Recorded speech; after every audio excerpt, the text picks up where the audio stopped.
దేవుని యొక్క వాక్యం యథార్థమైనది, అది ప్రాణమును తెప్పరిల్ల చేయను. మనల్ని బ్రతికించేది వాక్యం అంటే పట్టుకున్నారా? ప్రార్థనలు చేసేస్తాం మనం, మమ్మల్ని బ్రతికించేది నీ వాక్యం నాయన, మాకు ప్రాణం పోసేది ఊపిరిచ్చేది నీ వాక్యమే నాయన.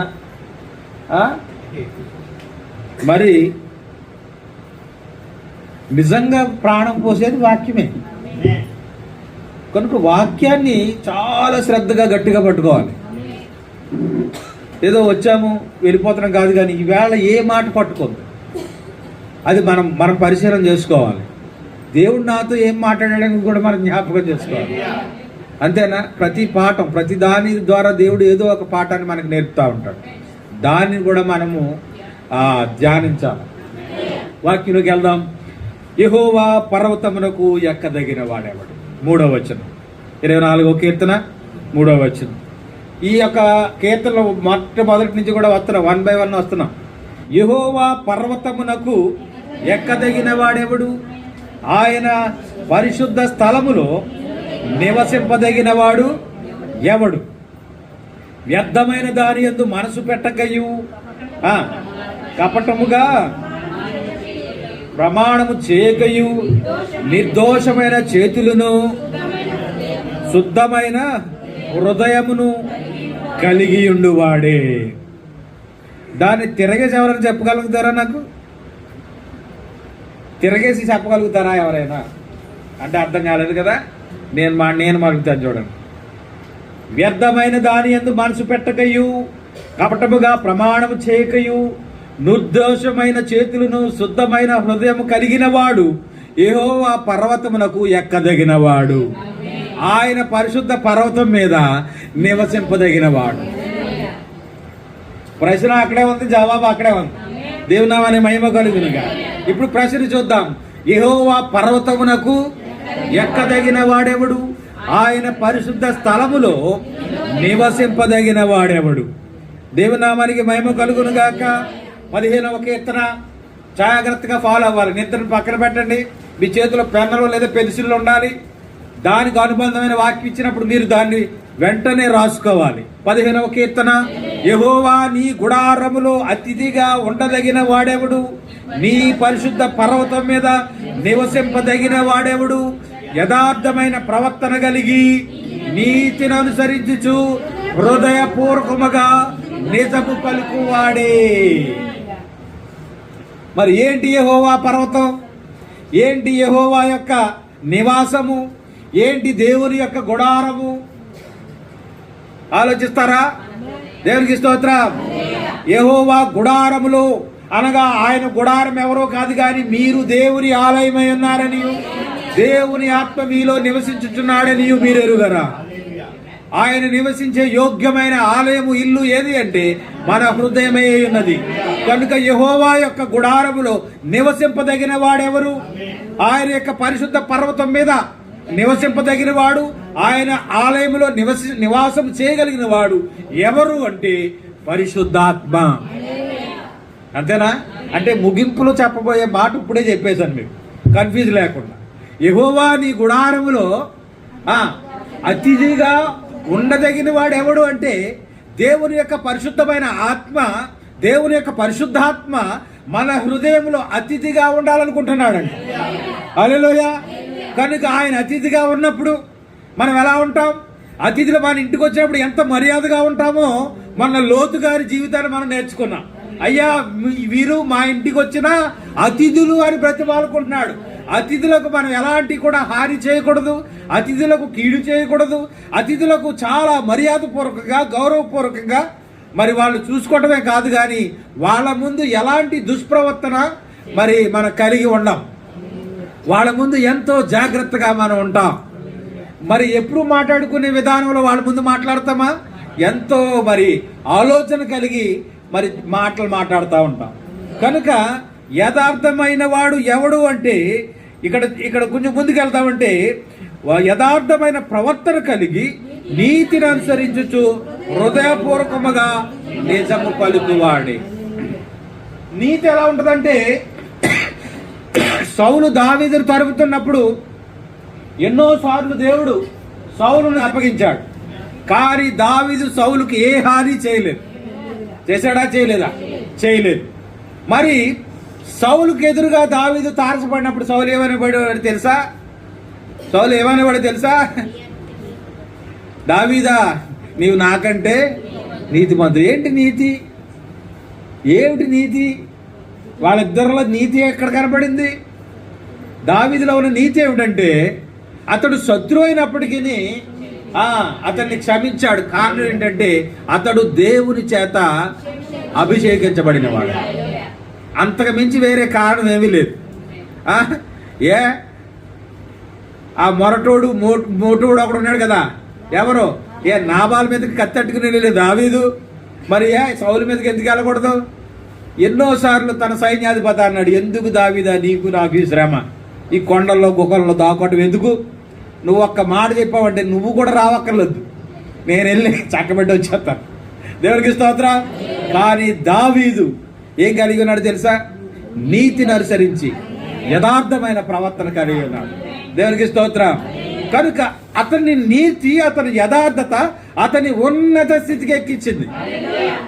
ఊరికి అతను వెళ్ళి కూర్చోలేదు సింహాసనం మీద, అవునా?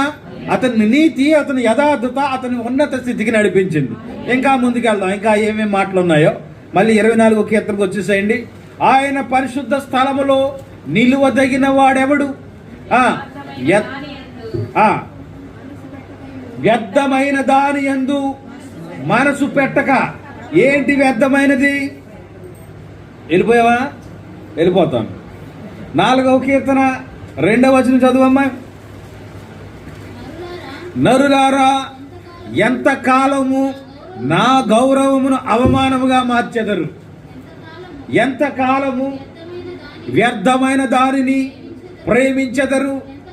ఎంత కాలము అబద్ధమైన వాటిని వెదికెదరు? చాలు.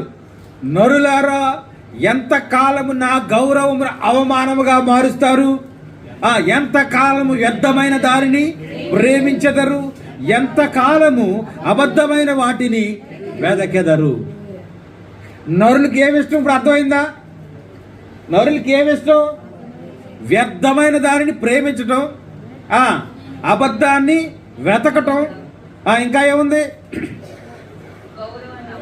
గౌరవాన్ని అవమానముగా మార్చటమే. కనుక ఎంతకాలం నా గౌరవాన్ని మీరు అవమానముగా మారుస్తారు అంటున్నాడు. అవునా? ఇక్కడ కొంచెం ఆగుతాను. గౌరవాన్ని అవమానంగా మార్చడం అంటే ఏంటో తెలుసా? మనం చేస్తున్నది ఒకడు తను ఎంచుకున్న మార్గము అది ఎంతో సురక్షితం, క్షేమం అనుకుంటాడంట. కానీ వాక్యం చెప్తుంది చివరకది, తుదకది ఎక్కడ నడిపిస్తుందంట? నాశనానికి నడిపిస్తుందంట. దీన్ని ఇంకా వివరంగా చెప్పడానికి నేను ప్రయత్నం చేస్తాను.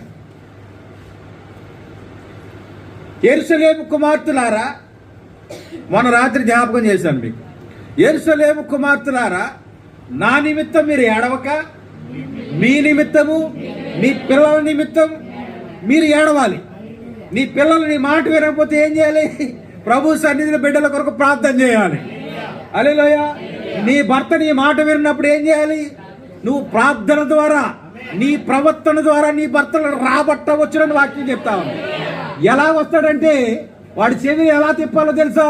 నీ ప్రవర్తననే వాడిని టర్న్ చేస్తుంది. కనుక యెరూషలేము కుమార్తెలారా, నా నిమిత్తం మీరు ఏడవక, ఎవరి నిమిత్తం ఏడవాలి? మీ నిమిత్తము మీ పిల్లల నిమిత్తం ఏడవమంటుంటే ఈ వేళ ప్రారంభమైంది ఏడవడం. ఎవరి కోసం ఏడుతున్నారో తెలుసా? యేసు ప్రభు కొరకు ఏడుతున్నారు. యేసు ప్రభు మరణాన్ని, యేసు ప్రభు యొక్క మరి ఆ శిలువను ధ్యానం చేసుకొని ఉపవాస కూడుకులు పెట్టుకొని, ఓ ప్రభువా యేసయ్యా మరణించావా. ఆయన ఏం చెప్పాడు? యెరూషలేము కుమార్తెలారా, నా నిమిత్తం మీరు ఏడవక, మీరు నా గురించి ఏడవలసిన అవసరం లేదు. నొక్కేందుకు చెప్తారంటే 2 రోజుల క్రితం చెప్పాను ఈ మాట. మీరు నా నిమిత్తం ఏడవలసిన పని లేదు. ఎందుకంటే నేను ఒక ప్రణాళిక, ఒక విమోచన క్రయధనాన్ని చెల్లించడానికి, మీరు దేవుని నుండి దూరమైనప్పుడు మిమ్మల్ని మరలా ఎక్కడికి? క్రీస్తు యొక్క స్థానంలో నిలబెట్టడానికి ఒక ప్రత్యేకమైన ఉద్దేశమును, ప్రణాళికను కలిగి నేను వచ్చాను. ఇంత ప్రణాళిక కలిగి వచ్చినప్పుడు నా ప్రణాళికను నేను చేసుకొనివ్వండి. మీరు నాకు అడ్డు రావద్దు. మీరు నా కోసం ఏడవద్దు. ఎవరి కోసం ఏడవాలి? మీకోసం. నీ బ్రతుకు ఆశీర్వదించబడాలని, నీ కుటుంబం దీవించబడాలని, నీ పిల్లలు గొప్పవారు అవ్వాలని నువ్వు దివారాత్రులు దేవుని సన్నిధిలో ఏడవమని వాక్యం చెప్తుంటే సంవత్సరం అంతా బాగానే ఉంటాం. సంవత్సరం అంతా మనకి ఏడుపు రాదు. అవునా? సంవత్సరం అంతా దేనికి మనం మూతికి ముక్కు చిక్కం పెట్టాం. అయ్యి బాబాయ్, ఈ 40 రోజులు వచ్చేసరికి పబ్లిక్గా మాట్లాడతాను. మరి ఈ 40 రోజుల ఎక్కడ లేని భక్తి వచ్చేది ప్రాంతాలకి. నీసి మాంసాలు తినరు. అర్జెంటుగా పెళ్లిళ్ళు చేసేసారు. నిన్న ఈవేళతోటి ముగించిపోయాయి. రేపటి నుంచి క్రైస్తవుడు అనేది ఆవిడ పెళ్లి సంబంధం కూడా వెళ్ళడం. పెళ్లి కాదు కదా, పెళ్లి సంబంధానికి కూడా వెళ్ళరు. ఎందుకు? శ్రమలు. ఎవడికి శ్రమ? ఎవడికి శ్రమ? ఎవడికి శ్రమ అని అడుగుతున్నారు దేవుడి సన్నిధిలో. శ్రమ ఎవడికి? దేవుడికా? నీకు శ్రమ. దుర్దినములు రాకముందే. ఆ దుర్దినాలు అంటే ఏంటో తెలుసా? శ్రమ. ఆ శ్రమ దినాలు నీ ముందు రాకుండా ఉండాలి. ఆ శ్రమ దినాలు వచ్చే లోపులోనే నువ్వు ఎగిరిపోవాలని నువ్వు ప్రార్థన చేయాలి. దేవుని నామానికి మహిమ కలుగు. వీటి యందు నాకు సంతోషం లేదని చెప్పు దినములు. ఈవేళ మనకు సంతోషం ఉందా? ఒక్క గంటలో ఏమవుతుందో మనకు తెలియట్లేదు. వీటి యందు నాకు సంతోషం లేదని చెప్పు దినములు రాకముందే నువ్వు ఎవరిని స్మరణకు తెచ్చుకోవాలంటే నీ సృష్టికర్తను స్మరణకు తెచ్చుకోవాలి. ఇప్పుడు మనుషులు దేని ప్రేమిస్తున్నారు? వ్యర్థమైనది. నువ్వు ఏర్పాటు చేసుకున్న ఈ దినాలు ఏవైతే ఉన్నాయో అవి వ్యర్థమైన దేవుని యొక్క వాక్యం చెప్తావు. హల్లెలూయా. నరులారా, ఎంత కాలము నా గౌరవమును అవమానముగా మార్చారు. మీరేదో నా కోసం ఒక ఏదో ఏర్పాటు చేసేసుకుని మీరు చేసేస్తున్నారు అనుకుని సంబరపడిపోతున్నారు ఏమో కానీ అది నాకు ఏంటో తెలుసా? అవమానము. ఎప్పుడు మరి ఆయన గౌరవం, ఎప్పుడు ఆయనకు ఆనందం, ఎప్పుడు ఆయన నిన్ను బట్టి సంతోషిస్తాడు అంటే నీవు వాక్య ప్రకారముగా జీవించినప్పుడు. మనం చెప్పుకున్నాం కదా, ప్రవక్త గురించి చెప్పినప్పుడు ఒక మాట చెప్పుదులని మీకు. ఏంటి? ఎవరైనా సరే ఇదిగో నేను స్వస్థపరుస్తాను, నేను లేకపోతే ఏదో చేస్తున్నానంటే పరిగెత్తుకెళ్ళిపోయి అక్కడ లైన్లు కట్టేస్తాం, బార్లు కట్టేస్తామ్మా. అంటే మన కళ్ళ ముందు ఒకటి కావాలి, అంతేనా? కానీ అలా స్వస్థపరిచేవాడు ఒకడు వస్తాడని, నీ హృదయాంతరంగాలంతా బయలుపరుస్తాడని, అలా బయలుపరిచేవాడు ఒకడు వస్తాడని ఆల్రెడీ అతని ద్వారా అతని వలన ఒక ఏముందో తెలుసా? ప్రవచనం ఉంది. ఇదిగో ఆ ప్రవచనం నెరవేర్చడానికి ఈయన వచ్చాడు అని. ఆ వచ్చిన వారి మన విశ్వాసం ఉంచట్లేదు కానీ. అవునా? యేసు గురించి ప్రవచనం ఉందా లేదా? ఉందా? యోహాను గురించి ప్రవచనం ఉందా లేదా? ఉందా? ఏలియా గురించి ప్రవచనం ఉందా లేదా? ఇప్పుడు ఈ కాలపు ఏలియా గురించి ప్రవచనం ఉందా లేదా? వాళ్ళని నమ్మట్లేదు మనం. ఇప్పుడు మన నమ్మిక అంతా ఎక్కడికంటే వేలాది కిలోమీటర్లు, వందలాది కిలోమీటర్లు ప్రయాణం చేసుకుని వెళ్ళి బాకారుతా ఉన్నాం. ఇదంతా వ్యర్థమని దేవుని యొక్క వాక్యం చెప్తా ఉంది. ఇంకా ముందుకెళ్తాను సమయం ఉంటే. నరులారా, ఎంత కాలము నా గౌరవం అవమానముగా మార్చెదరు, ఎంత కాలము వ్యర్థమైన దానిని ప్రేమించెదరు, ఎంత కాలము అబద్ధమైన వాటిని వెదకెదరు. ఇది ఉందా మనలో ఎప్పుడైనా? వ్యర్థము, అబద్ధము, ఇవే మన బ్రతుకులో. ఎంత కాలము అబద్ధమైన వాటిని వెతుకుతారు. మనం ఏం వెతుకుతున్నాం తెలుసా? మనం వెతికేది ఏంటి? నిజాన్ని వెతుకుతున్నావా? సత్యాన్ని వెతుకుతున్నావా? సత్యాన్ని వినడానికి మన చెవులు ఇప్పుడు దురద చెవులు అంట. సత్యానికి చెవి ఇవ్వట్లేదు. మనం దేనికి ఉదాహరణకు పరిగెడుతున్నామంటే అబద్ధానికి వెతుకుతా ఉన్నామని వాక్యంలో ఉంది. అవునా? అబద్ధ బోధలే మనకు కావాలి. సత్యమైన బోధనలు మనం విశ్వాసం ఉంచుతున్నామా? సత్యమైన బోధనలు చెప్తుంటే మన చెవి యొగ్గి ఆలకిస్తున్నామా? అందుకే వాక్యంలో ఉంది. ఏముందో తెలుసా? ఆత్మ సంగములతో చెప్పుచున్న మాట చెవి గలవాడు వినుగా. నీ చెవి దురదలేదంటే నువ్వు సత్యాన్ని ఆలకిస్తావు. నీ చెవులు దురద చెవులైతే అబద్ధ బోధను వెతుకుతూ వెళ్తావు. ఈ రాత్రి ప్రభు అన్నాడు, ప్రజలారా, నరులారా, ఎంతకాలం అబద్ధమైన దానిని వెతికెదరు. అంతేనా? ప్రజలు దేని వెతుకుతున్నారు? తండ్రి కుమార పరిశుద్ధాత్మ నామంలో బాప్తిస్మమియ్యుడి. అంతేనా? ఇప్పుడు దేన్ని వెతుకుతున్నారు? అబద్ధవాది నిజమా? ప్రజలకు ఏది ఇష్టం? పొరపాటున యేసు నామం అంటలకు చాలు. యేసునామం యేసు అంటే ఎవరండి? యేసు ప్రభు వారేనా? మరి యేసు నామంటలకి ఎందుకు అంత పావుల్లాగా లేచిపోతున్నారు తోకల మీద? సత్యం కెడుతుందా? చెవులకి ఎక్కుతుందా? లోకంలో ఏదో నామాలు ఇవ్వట్లేదు కదా, బైబిల్లో ఉన్న నామమే కదా అది. ఆ నామంలో బాప్తిజం తీసుకోమనడానికి ఏమిటి బాధ? దేని వెంబడిస్తున్నారు? దేని వెతుకుతా ఉన్నారు? నిజాన్ని వదిలేసి, సత్యాన్ని వదిలేసి అబద్ధాన్ని ప్రేమిస్తున్నారు, అబద్ధాన్ని వెతుకుతా ఉన్నారు. ప్రభు అడుగుతున్నాడు, నలుగురు ఎంత కాలము మీరు అబద్ధాన్ని వెతికెదరు? ఇంకా చూద్దాం, చూడండి. వ్యర్థమైన దాటిని చూడకుండా నా కన్నులు త్రిప్పివేయము. 119వ కీర్తన 37వ వచనం. ఇప్పుడు చదువు. వ్యర్థమైన వాటిని చూడకుండా నా కన్నులు త్రిప్పివేయము, నీ మార్గములలో నడుచుకున్నటకు నన్ను బ్రతికింపుము. నీవిచ్చిన వాక్యము మనుషులలో నీ భయమును పుట్టించుచున్నది. దేవునామానికి మహిమ కలుగునుగా. మన కన్నులు ఏం వెతకాలి? నిజాన్ని వెతకాలి, సత్యాన్ని వెతకాలి. వ్యర్థమైన వాటిని చూడకుండా నా కన్నులను త్రిప్పివేయము. యేసుప్రభు ఎక్కడైనా చెప్పారా 40 దినాలు ఉపవాసం ఉండమని? చెప్పారా? ఆయన మెలకువకుండా ప్రార్థన చేయమన్నాడు, విసుగక ప్రార్థన చేయమన్నాడు. ఇంకా ఏమున్నాయి? మీరు శోధనలో ప్రవేశించకుండానట్లు మెలకువగా ఉండి ప్రార్థన చేయండి అన్నాడు. పట్టుదల కలిగి ప్రార్థన చేయండి అన్నాడు. ఉన్నాయి కదా ప్రార్థనలు ఏ విధంగా చేయాలి. అంతేగాని 40 రోజులు ప్రార్థన చేయమనుందా? 40 రోజుల తర్వాత అడుగెక్కమనుందా? 40 రోజులు ప్రార్థన చేస్తాం, 41 రోజులు ఏం చేస్తావు? అడుగు ఎక్కుతావా?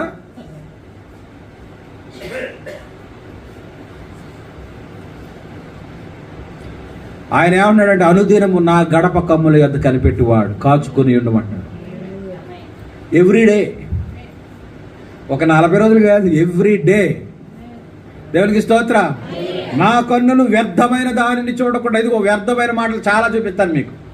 అసలు వ్యర్థమైనది ఏంటో చివరిలో వస్తుంది. హల్లెలూయా. వ్యర్థమైన దానిని చూడకుండా నా కన్నులను త్రిప్పివేయము, నీ మార్గములలో నడుచుకున్నటకు నన్ను బ్రతికింపుము. ప్రసంగి గ్రంథము 2వ అధ్యాయము 11వ వచనం. అప్పుడు అంటే కరెక్ట్ చదువుతున్నారు మీరు ఇద్దరు, ఒకటి చదువుతున్నారంటే ఏంటి కరెక్ట్ చదువుతున్నాను నేను అనుకోవచ్చా? 2వ అధ్యాయము 11వ వచనం. అప్పుడు నేను చేసిన పనులన్నీ వాటి కొరకై నేను పడిన ప్రయాస అంతయు నేను నిదానించి వివేచింపక అవన్నీ వ్యర్థమైనవి గాను, ఒకడు గాలికి ప్రయాసపడినట్టుగాను అగుపడెను. సూర్యుని కింద లాభకరమైనదేది లేనట్టు నాకు కనబడేను. అయ్యో, మనం చేసే వ్యాపారం దేనికోసం చేస్తాం? వ్యాపారం దేనికోసం చేస్తామండి అయ్యారా? లాభం కోసమేనా? ఈ వాక్యాన్ని ఇప్పుడు చదవండి.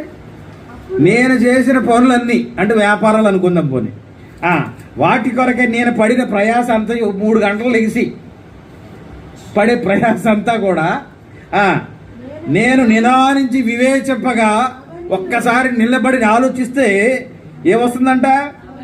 అవన్నీ వ్యర్థమైనవి, గాలికి ప్రయాసపడినట్టుగా ఆగుపడెను.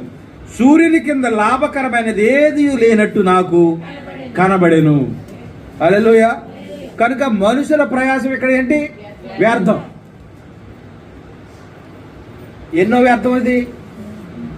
3 వ్యర్థాలు చెప్పుకున్నాను. మొదటిది, వ్యర్థమైన దాని యందు మనసు పెట్టకూడదు. రెండవది, వ్యర్థమైన దానిని వెదకకూడదు. చాలా జాగ్రత్తగా వినాలి ఈ మాటలో. వ్యర్థమైనది ఒకటి ఉంది, అదేంటో చివరిలో చెప్తా. వ్యర్థమైన దాని చూడకుండా నా కన్నులు తిప్పేయమంటున్నాడు అక్కడ.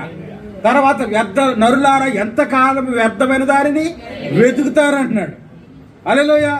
ఇంకో మాట చూద్దాం. యెహెజ్కేలు గ్రంథం 13వ అధ్యాయము 8వ వచనం.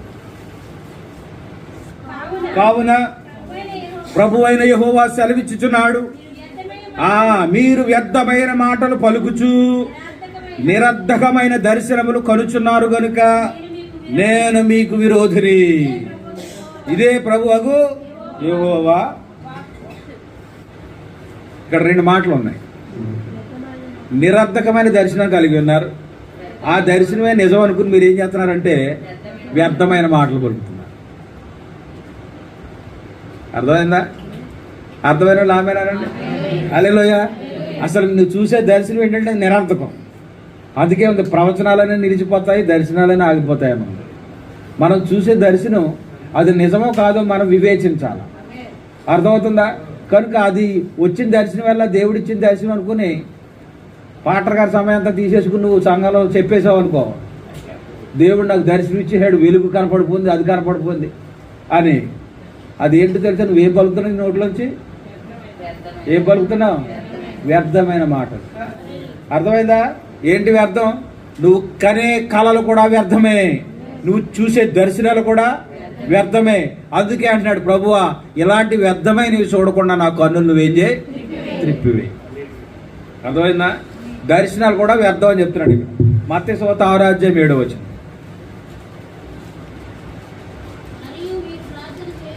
మరియు మీరు ప్రార్థన చేయనప్పుడు అన్యజనుల వలె వ్యర్థమైన మాటలు వచింపవద్దు. చూడండి, దాని ముందు ప్రార్థన ఎలా చేయాలి చెప్పాడు ప్రభువారు. ఆ చెప్పిన తర్వాత ఏమన్నాడంటే, మీరు ప్రార్థన చేయనప్పుడు అన్యజనుల వలె వ్యర్థమైన మాటలు వచింపవద్దు. ఎలా ఉంటాయి వ్యర్థమైన మాటలు? నిన్నే 2 గురించి చెప్పుకున్నాం. ఒకడు పరిసయుడు, మరొకడు సుంకరి. పరిసయుడు చేసిన ప్రార్థన వ్యర్థమైన ప్రార్థన. ఏం చేశాడు? దశంభాగం ఇస్తున్నాను ప్రభువా, ఇంకేమి చేస్తున్నాను, అందరూ బిచ్చిరాడుతుంటే నేను ఇంకా ఇంకా వెళ్ళలేదు చెవిలోకి, కళాఖండ పెడుతున్నాను ప్రభువా. ఇంకా ఏం ప్రార్థన చేశాడు? పరిసయుడు ఏం ప్రార్థన చేశాడు? వారానికి ఒకసారి ఉపవాసం ఉంటున్నాను, నెలకు ఒకసారి, తర్వాత ఇంకా ఏం చేస్తున్నాను? ఉపవాసం ఉంటున్నాను, దశంభాగం ఇస్తున్నాను, అన్ని కూటాలకి పాల్గొంటున్నాను, ఆదివారం ఆరాధనకి పెందలకడే వస్తున్నాను. ఇది ఆయన చేసిన ప్రార్థన. మీరు ప్రార్థన చేయనప్పుడు వ్యర్థమైన మాటలు పలుకవద్దు. ఏం చేయాలంట? వ్యర్థమైన పాటలు పలకుండా ఏం చేయాలంట? తండ్రి నీ చిత్తం పట్టుకున్నారా? నీ చిత్తం పరలోకమందు నెరవేర్చున్నట్లు భూమి అందులో నెరవేరు. అది మనం ఏం చేస్తాం తెలుసా? ఒక ప్లాన్ ఇచ్చేస్తాం యేసు ప్రభు వారికి. ఇస్తావా లేదా? ప్లాన్ ఇస్తావా లేదా? ఇలాగ చేసే, అలాగ చేసే, అలా ఉండు, ఇలా ఉండు, నన్ను ఇలా నడిపించు. ఆయన నిన్ను ఎలా నడిపించాలో కూడా నువ్వే చెప్పేస్తావు ఆయనకి. అర్థమవుతుందా? మనం ప్రార్థన ఏం చేయాలి తెలుసా? అన్ని విషయాల్లో కూడా ఆయన చిత్తాన్ని మనం అప్పగించుకోవాలి. నీకు రోగము నా ప్రభువా నీ చిత్తమైతే, అంతేనా? ప్రభువా నీ చిత్తమైతే నన్ను శుద్ధినిగా చెయ్యని అడిగాడా? అయితే ప్రభువా నన్ను స్వస్థపరుచు అన్నాడా? నీ చిత్తమైతే. అది కనుక మనం ఇతరులకు కూడా మనం ప్రార్థన చేసినప్పుడు ప్రభువా నీ చిత్తమైతే ఆ సహోదరికి సహాయం చేయి, బాగు చేయి, జ్ఞాపకం చేసుకోవాలి. కానీ మనం కమెంట్ చేయడానికి లేదు ఆయన. దేవునికి స్తోత్రం. కనుక వ్యర్థమైన మాటలు పలకకుండా జాగ్రత్తగా ఉండాలి. ఇంకా చూద్దాం 12వ అధ్యాయము 36వ వచనం. ఏం చెప్తుంది అక్కడ? నేను మీతో చెప్పినదేమనగా మనుషులు పలుకు వ్యర్థమైన ప్రతి మాటను గూర్చియు విమర్శ దినమున లెక్క చెప్పవలసి ఉండును. చూసారా? ఊరికే మాట్లాడొద్దామని ఎందుకంట? మాట్లాడటానికి ఎంత ఆలోచించాలంట, వినడానికంట వేగిర పడాలంట. వినడానికి మనం ఆసక్తి చూపాలి, తర్వాత మాట్లాడడానికి నిదానించుకోవాలి. ఇప్పుడు చదువు వాక్యం అర్థమవుతుంది. 12వ అధ్యాయము 36వ వచనం. నేను మీతో చెప్పినది ఏమనగా, యెషయా ప్రవక్త అన్నాడు, ఇదిగో యెహోవా ఇలాగు సెలవిచ్చుచున్నాడు అన్నాడు. అంతేనా? ఇర్మీయా ఏమన్నాడు? యెహోవా ఇలాగు సెలవిచ్చుచున్నాడు అన్నాడు. ప్రతి ప్రవక్త కూడా యెహోవా ఇలాగు సెలవిచ్చుచున్నాడు అన్నాడు. కానీ యేసు ప్రభు వారు యెహోవా ఇలాగు సెలవిచ్చుచున్నాడు అని పలకలేదు. కారణం ఏంటి? ఆయనే యెహోవా కనుక ఆయనే యెహోవా కాబట్టి అన్నాడు, ఇదిగో నేను మీతో చెప్పుచున్నదేమన్నా. పట్టుకున్నారా? అందరూ ఆయన ఏమన్నారు? ఆయన రిపోర్ట్ తెప్పించుకున్నాడు. నిన్ను యెషయా అంటున్నారు కొంతమంది, కొంతమంది ఇర్మీయా అంటున్నారు, కొంతమంది ఏలియా అంటున్నారు, కొంతమంది యోహాను అంటున్నారు. రకరకాలుగా చెప్పుకొచ్చారు. మీరేమనుకుంటున్నారు? నీవే అన్నాడు. మీరేమనుకుంటున్నారు అనగానే ఆ లోపల ఉన్న ఆత్మ ఆగలేదు. ఇంకా నీవే ఏంటి? నీవే మేము ఎవరి కోసం ఎదురు చూస్తున్నామో ఆయనే, నీవే సజీవుడమైన దేవుని కుమారుడు అని వి బిలీవ్. మేము నమ్ముచున్నాం. దేవునికి స్తోత్రం. హల్లెలూయా. కనుక ఇప్పుడు కంప్లీట్ చేద్దాం. నేను మీతో చెప్పుచున్నది ఏమనగా, అనగా దేవుడు ఆయన అని ఆయన నేను చెప్పుచున్నానంటే ఏంటి? ఆ మాటలో ఉన్న అధికారాన్ని అర్థం చేసుకోవాలి. ఇక్కడ యేసుప్రభువు నేను మీతో చెప్పుచున్నది ఏమనగా అంటే సర్వాధికారం ఆయనకి ఇవ్వబడింది. ఆయన అంటున్నాడు, పరలోకమందును భూమి మీదను సర్వాధికారం నాకు. ఆ నాకు అంటే మనుష్య కుమారుడు. మనం ఆయన మనుష్య కుమారుడు అనుకుంటున్నాం కదా, మనిషి అనుకుంటున్నాం కదా, ప్రవక్త అనుకుంటున్నాం కదా. ఆయనకు సర్వాధికారం ఇవ్వబడింది. ఎక్కడ? పరలోకమందును భూమి మీద ఆయనకు సర్వాధికారం ఇవ్వబడితే సాతాను గాడు కొండ మీద తీసుకెళ్ళి ఉన్నాడు తెలుసా? ఈ భూమి మీద ఉన్న సకల నీకు ఇచ్చేస్తానంటున్నాడు. ఆయన మనసులో నవ్వుకున్నాడేమో అనుకుంటున్నాను నేను. అంతేనా? పిచ్చివాడా, అవన్నీ నావి కదా అంటలేదు ఆయన. ఆ 1000 కొండల మీద మేకలన్నీ నాయే కదా. నా మేకల దొడ్లోకి వెళ్ళి నాకు ఒక మేకను అడ్డుకొచ్చి నేను దశభాగం ఇచ్చేస్తానంటావా? ఇలా చేస్తావు నువ్వు ప్రార్థన? వ్యర్థమైన మాటలు పలకొద్దు సుమి. కనుక నేను మీతో చెప్పుచున్నది ఏమనగా, మనుషుడు పలుకు వ్యర్థమైన ప్రతి మాటను గూర్చి విమర్శ దినమున లెక్క చెప్పవలసి ఉండును. ప్రతి మాటకి మనం లెక్క చెప్పాలి. ఒక్కసారి నోట్లోంచి రాలింది అంటే అది దాన్ని ఎరైజ్ చేయడానికి లేదు, డిలీట్ చేయడానికి లేదు.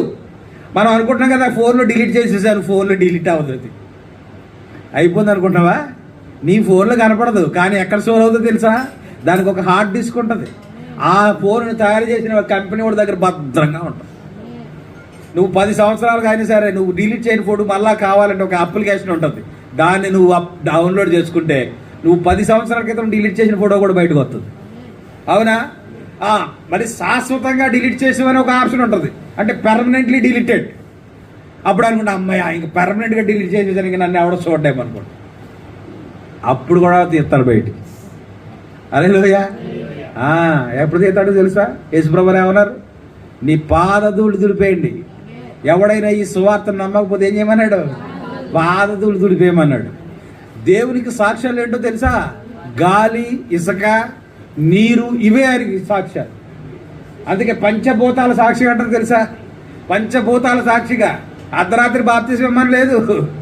పంచభూతాలు, గాలి, నీరు అన్నీ మరి ఉండగా, వెలుతురు, వాటిలో మనం ముందుగుతామంటే అవే మనకి సాక్ష్యాలు. నేను ఎప్పుడు నిన్ను నమ్ముకున్నాను అని నువ్వు అబద్ధం పలకొచ్చు, కానీ నీ కొరకు సాక్ష్యాలను దేవుడు భద్రంగా ఉంచాడు. దేవునికి స్తోత్రం. కనుక నోట్లోంచి వచ్చే మాటలు జాగ్రత్తగా మనం పలకాల. హల్లెలూయా. ఏమన్నా ఇష్టంగా ఉన్నాయా? అపోస్తుల కార్యాలు 14వ అధ్యాయం చదువుకుందాం అమ్మా. Very good, God bless you. చదువై. అయ్యలారా, మీరెందుకు ఇలాగు చేయుచున్నారు? మేము కూడా మీ స్వభావం వంటి స్వభావం గలవా నరులమే. మీరు ఈ వ్యర్థమైన వాటిని విడిచిపెట్టి ఆకాశమును, భూమిని, సముద్రమును, వాటిలో ఉండు సమస్తమును సృజించిన జీవము గల దేవుని వైపు తిరగవలెనని మీకు సువార్త ప్రకటించు. దేని కొరకు ప్రయాసపడుతున్నాడు పౌలు గారు? అదే దేనికి?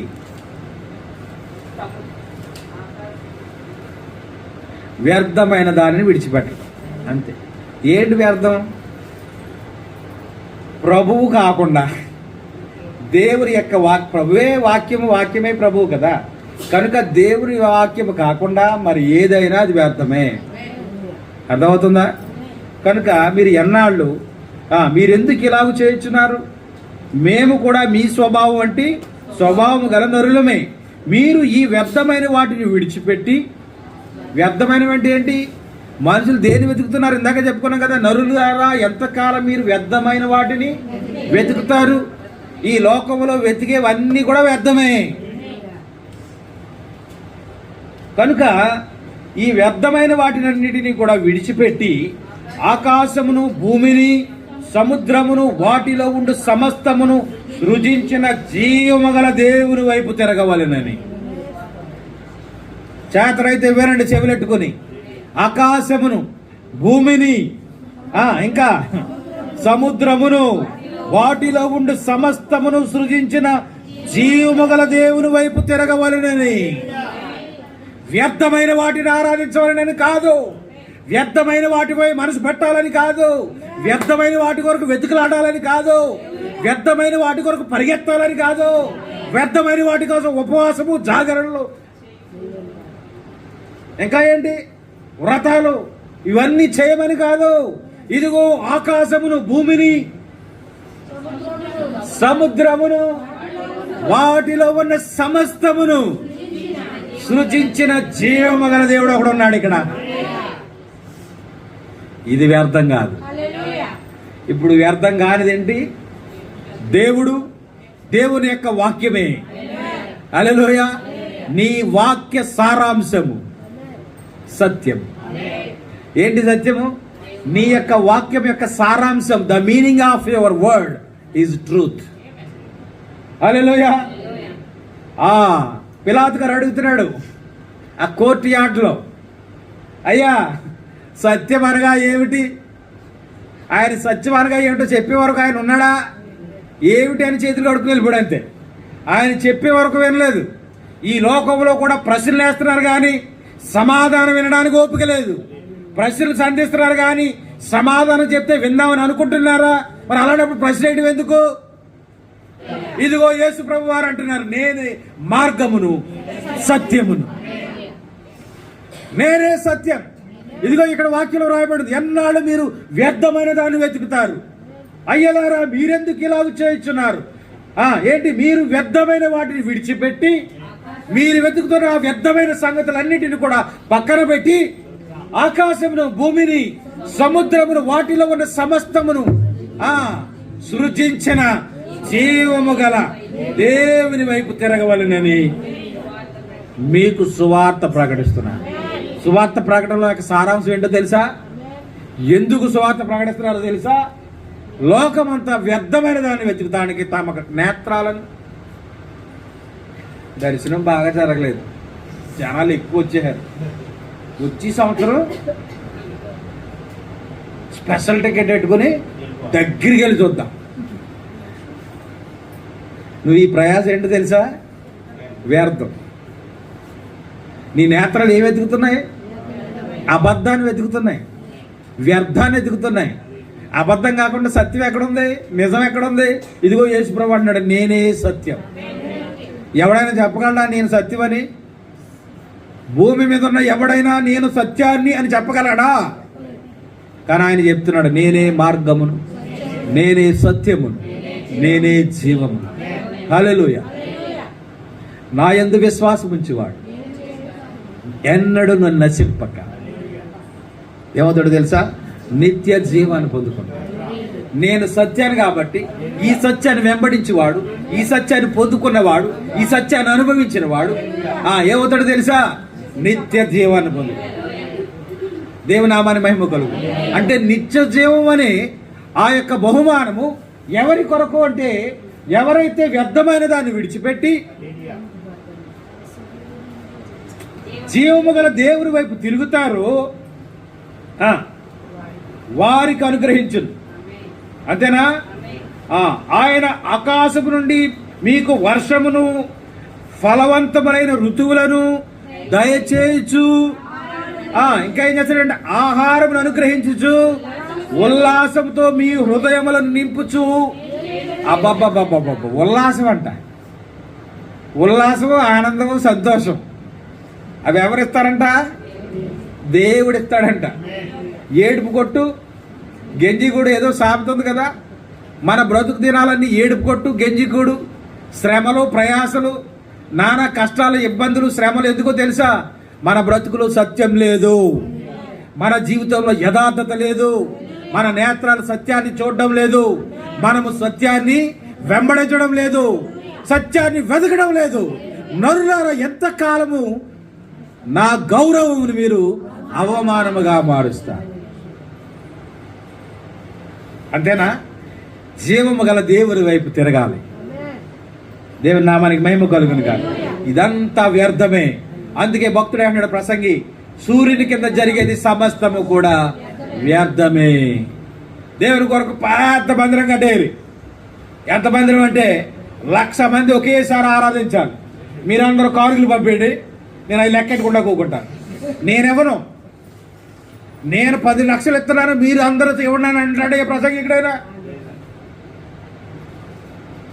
ఈ భారభరితమైన సేవని మీరు ప్రేమించి, ఈ దీన సేవకుడిని ప్రేమించి, ఈయన మాటలో అవి కూడా వ్యర్థమేంటుంది వాక్యం. దీన సేవకుడువా నువ్వు?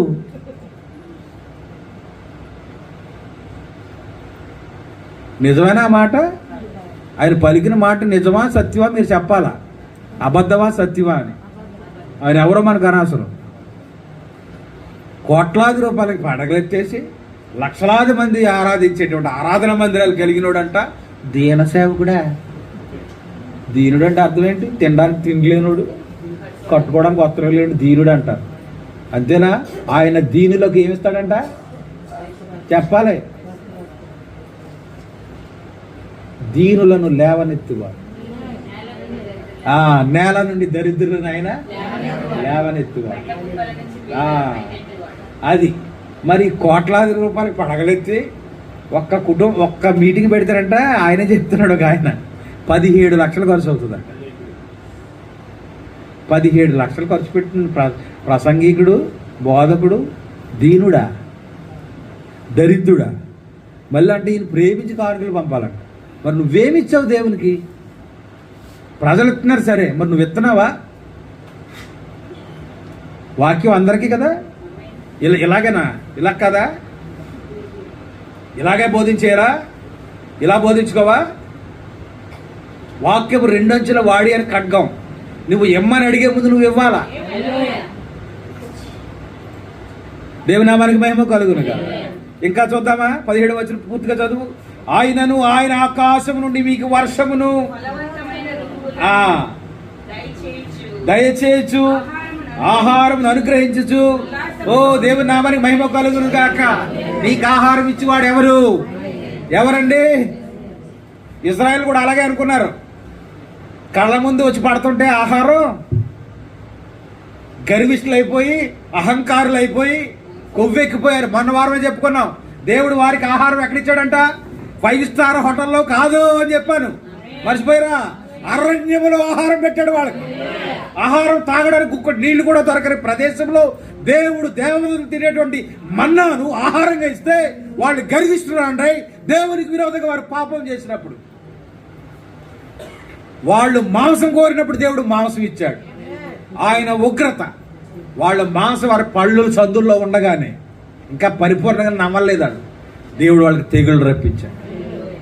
అర్థమవుతుందా? కనుక ప్రియమైన దేవుని బిడ్డలారా, ఆహారం ఇచ్చేవాడు ఎవరో తెలుసా? దేవుడు ఇస్తున్నాడు అనుకుంటున్నారా? మీ కష్టార్జిత చేత మీరు సంపాదించుకుంటున్నారు అనుకుంటున్నారా? దేవుడు ఇవ్వాలి.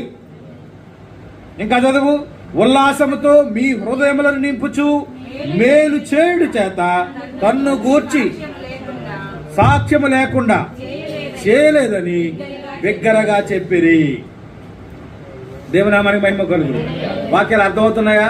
వ్యర్థమైన మాటల గురించి అయింది. ఇంకా నిర్దోషమైన చేతులు ఉన్నాయి, శుద్ధమైన హృదయం ఉంది. ఇంకా ఏమున్నాయి? అప్పుడు కొండ ఎలాగ ఎక్కుతావో అప్పుడు ఎక్కాలి. అప్పుడు వరకు మనం ఇంకా కొండ ఎక్కలేం. ఏం కావాలంటే మళ్ళా మూలవాక్యానికి వద్దాం.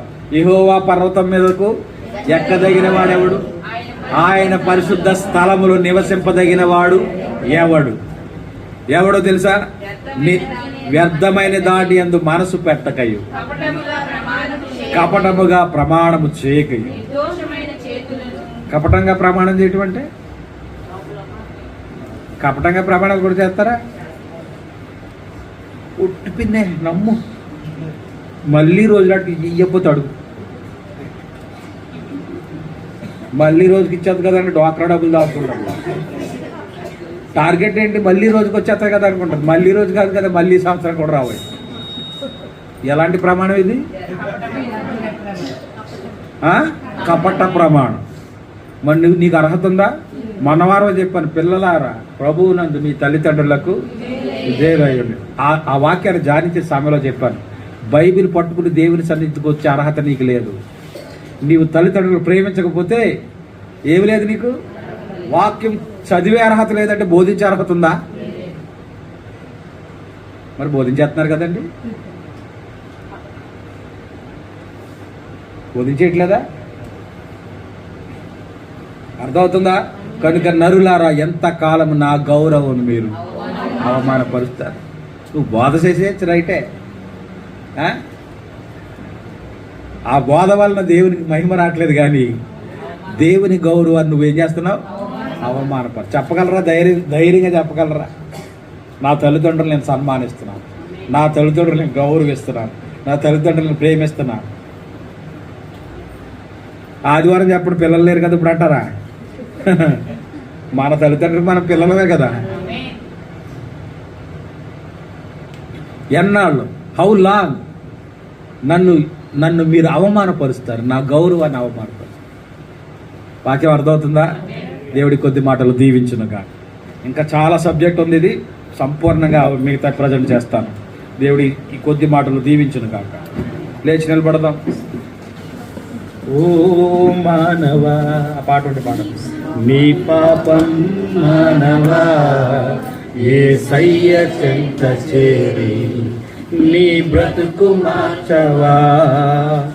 ఓ మానవా నీ పాపం మానవా యేసయ్య చెంత చేరి నీ బ్రతుకు మార్చవా. పాపములోనే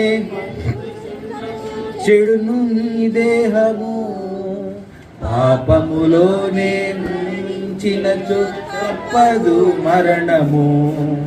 పాపములోనే చెడును నీ దేహము, పాపములోనే మరణించినతో తప్పదు నరకము. ఓ మానవా నీ పాపం మానవా యేసయ్య చెంత చేరి నీ బ్రతుకు మార్చవా. ఓ మానవా యేసయ్య చెంత చేరి నీ బ్రతుకు మార్చవా.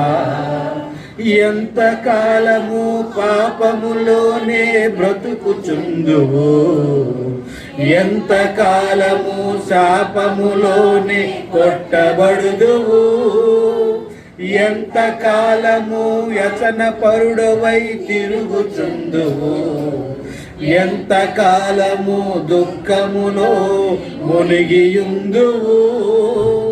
యేసును నమ్మి పాపము నుండి విడుదల పొందుము.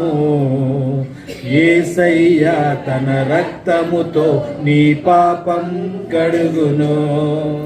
యేసును నమ్మి పాపము నుండి విడుదల పొందుము. యేసయ్య తన రక్తముతో నీ పాపం కడుగును. ఓ మానవా నీ పాపం మానవా యేసయ్య చెంత చేరి నీ బ్రతుకు మార్చవా. ఓ మానవా నీ పాపం మానవా యేసయ్య చెంత చేరి నీ బ్రతుకు మార్చవా.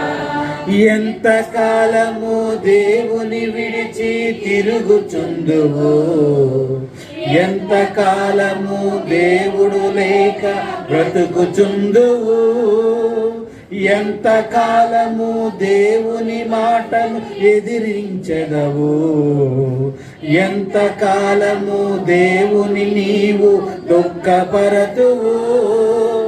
యేసయ్యా నీ పాపము కొరకు ప్రాణము పెట్టెను, యేసయ్యా నిన్ను రక్షించి నిన్ను పరమున చేర్చును, యేసయ్యా నీ పాపము కొరకు ప్రాణము పెట్టెను, యేసయ్యా నిన్ను రక్షించి నిన్ను పరమున చేర్చును. ఓ మానవా నీ పాపం మానవా యేసయ్య చెంత చేరి నీ బ్రతుకు మార్చవా. పాపములోనే బ్రతుకుచున్నచో చెడును నీ దేహము, పాపములోనే మరణించినచో తప్పదు నరకము, పాపములోనే బ్రతుకుచున్నచో చెడును నీ దేహము, పాపములోనే మరణించినచో తప్పదు నరకము. ఓ మానవా నీ పాపం మానవా యేసయ్య చెంత చేరి నీ బ్రతుకు మార్చవా. ఓ మానవా నీ పాపం మానవా యేసయ్య చెంత చేరి నీ బ్రతుకు మార్చవా. ప్రార్థన చేసుకుందాం. పరిశుద్ధుడా పరమ తండ్రి, జీవాధిపతి, నీ జీవం గల నామమునకు స్తోత్రం. ఈ రాత్రి కాలం మంది మీరు మమ్మల్ని ప్రేమించి ఇచ్చిన వాక్యం కొరకే వందనాలు. నరులారా ఎంత కాలము వ్యర్థమైన దాన్ని ప్రేమించెదరు, వ్యర్థమైన దాని కొరకు అబద్ధము కొరకు మీరు వెతుకుతారని. ఓ దేవా, నిజమే నాయన. మనుషులు తండ్రి వ్యర్థమైన దాన్ని వెతుకుతా ఉన్నారు, అసత్యమైన దాని కొరకే ప్రయాసపడతా ఉన్నారు. అసత్యమైన దాని కొరకే తండ్రి ఎన్నో లక్షలు కోట్లాది రూపాయలు ఖర్చు పెట్టి ఓ తండ్రి జీవితాన్ని గడుపుతూ ఉండగా అదంతా గడగడ నాశనమే. దానివల్ల ఏ ప్రయోజనము లేదని, ఏ లాభము లేదని వాక్యము ద్వారా మేము తెలుసుకున్నాం ఆయన.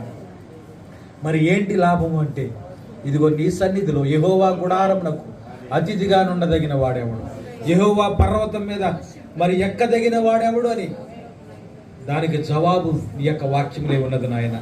శుద్ధమైన హృదయం కలిగి, పవిత్రమైన చేతులు కలిగి, ఓ తండ్రి కపటమైన ప్రమాణం కాదు కానీ నిజమైన ప్రమాణం చేసి సత్య ప్రమాణం జరిగించి మా హృదయాన్ని తండ్రి యథార్థంగా నీ సన్నిధిలో ఉంచినప్పుడు మేము తండ్రి కపటం పలకకుండా నిజమే పలికితే మా జీవితంలో ఎలాంటి ఆశీర్వాదం ఉంటుందో ఈ రాత్రి మేము నేర్చుకున్నాం ప్రభువా. ఇదిగో ఆహారం నీవే ఇస్తావు తండ్రి, ఉల్లాసమును ఆనందమును నీవే ఇస్తావు, మా కుటుంబంలో సంతోషమును సమాధానము నీవే ఇస్తావు, ఆశీర్వాదం ఐశ్వర్యమును మీరే ఇస్తారు నాయన. అన్నిటికంటే వెతికి తండ్రి నీ సన్నిధిలో మేము నిందారహితులుగా కావాలి. ఇదిగో వాక్యం అసంపూర్తిగా ముగిస్తా ఉన్నాను. ఇదిగో ఆ వాక్యం మరి చివరిలో అయితే మీరు ఎంతో మరి ఆ పౌలు గారు తండ్రి ఇదిగో పరిశుద్ధమైన కన్యకగా తండ్రి నేను సిద్ధపరిచాను సంఘాన్ని అంటున్నాడు నాయన. ఇదిగో వాటన్నిటిని వదిలిపెట్టి ప్రభువా మేము పవిత్రాలుగా పరిశుద్ధంగా మేము సిద్ధపడినప్పుడు మా హృదయంలో నీవు నివాసం చేస్తావు, మమ్మల్ని మీరు అంగీకరిస్తావు, నీ ఆశీర్వాదాన్ని అప్పుడు మాకు దయచేస్తావు. ఇదిగో ఈ ఇహలోకం కొరకు మేము ప్రయాసపడ్డం కాదు కానీ, ఈ ఇహలోకం కనపడుతున్న అబద్ధాన్ని ప్రేమించి వాటి కొరకు ప్రయాసపడ్డం కాదు కానీ, ఇదిగో నీవే సత్యము, నీ వాక్య సారాంశం సత్యము నాయన.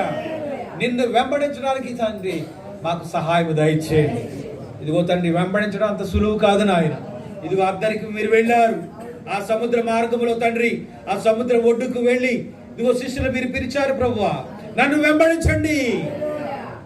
అవును నాయన, ఇదిగో నిన్ను నమ్మారు, నిన్ను వెంబడించారు ప్రభువా. ఇదిగో వారికి మీరు సెలవిచ్చారు, నేనే మార్గమును సత్యమునని. ఆ మాట వారు నమ్మి సంపూర్ణంగా నిన్ను విశ్వసించి నిన్ను వెంబడించారు ప్రభువా. వారికి ఎంత ధన్యత ఇచ్చావో వాక్యాలు మేము చూసాము నాయన. పరలోకములో తండ్రి ఆ యొక్క సింహాసనం మీద అధిష్టానమును అధిరోహించేటువంటి ఆ భాగ్యమును ధన్యతను ఆ శిష్యులకు మీరు ఇచ్చారు ప్రభువా. అవును ప్రభువా, నన్ను వెంబడించి వాడు మరణంలోకి పోక జీవంలోకి దాటిపోవునని వాక్యం ఉన్నది నాయన. అవును తండ్రి, ఈ లోకము తండ్రి అంతము మరణము నాయన.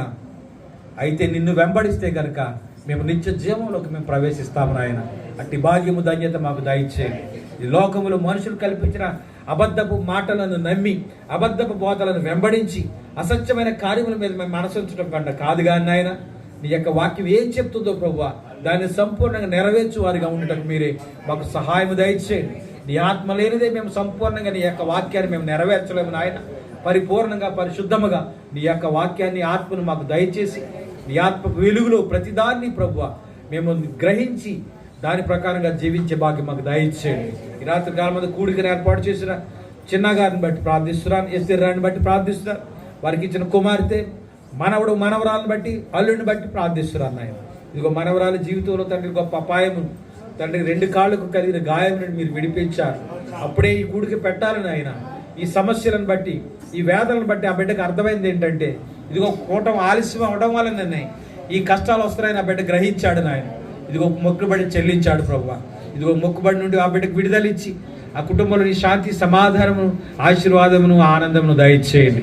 ఇదిగో విన్న మాటలు హృదయంలో పదిలిపరిచి ఉల్లాసము ఆనందం ఇచ్చే దేవా, నిన్ను వెంబడించి నాకు పరిపూర్ణంగా నిన్ను వెంబడించి నీ దివ్యమైన ఆశీర్వాదం పొందుకునే భాగ్యం వారికే కాదు ప్రతి ఒక్కరికి మీరు దయచేయమని, చేసిన పరిచయం మీరు దీవించి ఆశీర్వదించండి. తిరిగి మీరు రాక ఆలస్యం అయితే మరొకసారి ఈ విధంగా కూడుకొని నీ నామములు ఆనందించే భాగ్యం మాకు దయచేయండి. నీ ఆశీర్వాదమును ఆనందమును మాకు దయచేసి నీ సమాధానంతో మమ్మల్ని ఇళ్ళకు పంపించమని దేవ సిద్ధపరిచిన పలహారాన్ని కూడా మీరు దీవించి ఆశీర్వదించండి. దేవా, ఈ యొక్క కూటానికి ఎంత వెచ్చించారో దానికి తగిన ప్రతిఫలాన్ని సమృద్ధిని వారికి దయచేయండి, ఆశీర్వదించండి. యేసు పరిశుద్ధ నామమున ప్రార్థించి వేడుకొంచున్నాను నా పరమ తండ్రి, ఆమేన్. పరలోకమందున్నమాట మీ నామం పరిశుద్ధపరచబడును గాక, మీ రాజ్యం వచ్చును గాక, మీ చిత్తం పరలోకమందు నెరవేరుచున్నట్టు భూమి యందును నెరవేరును గాక. మారుదిన ఆహారం నేడు మాకు దయచేయండి, మరణోత్తరం మీకు క్షమించింది, మరణములు మీరు క్షమించండి, మమ్మల్ని శోధనలోకి తేక దుష్టుని తప్పించండి.